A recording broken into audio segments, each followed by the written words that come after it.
Oh, say it ain't so.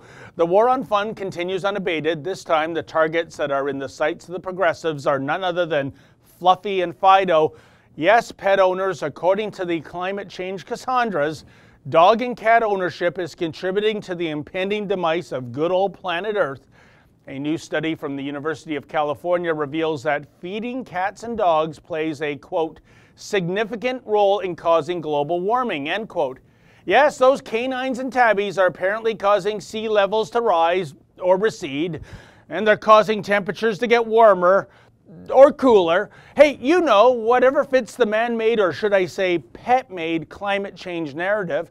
The crux of the argument is that pets eat meat-based diets, and the production of meat requires more energy, land, and water to produce. Also, compared to a plant-based diet, producing meat apparently has greater environmental consequences in terms of erosion, pesticides, and waste. Researchers say that feeding America's pets has the same climate impact as a year's worth of driving from 13.6 million vehicles. And get this, if there was a whole separate country for cats and dogs, their meat consumption would be 5th in the world behind Russia, Brazil, the United States, and China. You know, folks, the older I get, the more I want to live in a nation populated only by cats and dogs. Actually, forget about the cats. Just give me man's best friend any day. At least it'll keep the Islamists away. Oh, and here's another shocker from the study. Dog and cat food tends to have more meat than the average human diet.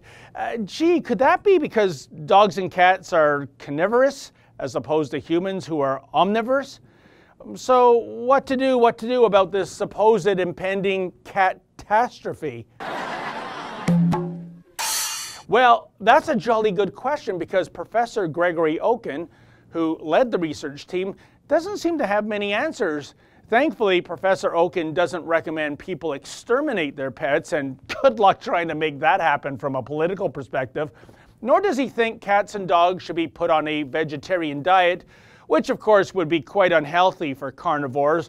Although, what do you want to bet there are some idiot vegans out there putting their dogs and cats on veggie diets solely for ideological reasons? In any event, Professor Okun states, I do think we should consider all the impacts that pets have so we can have an honest conversation about them. Pets have many benefits, but there's also a huge environmental impact. Okay, so the solution is to, I guess, I don't know, just talk about the supposed problem. Maybe this pet crisis will balance itself, kind of like the Canadian federal budget.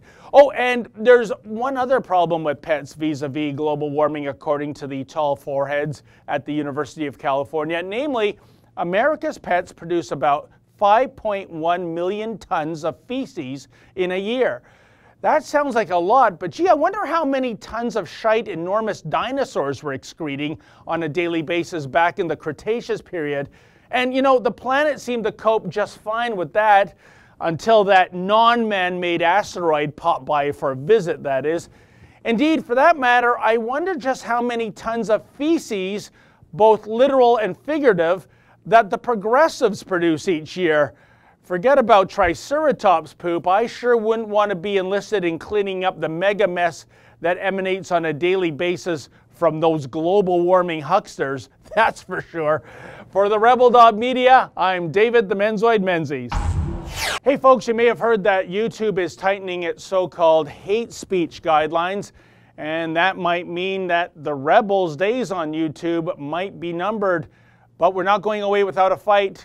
Please visit theycan'tstopus.ca, that's theycan'tstopus.ca, and find out how you can help the Rebel fight back.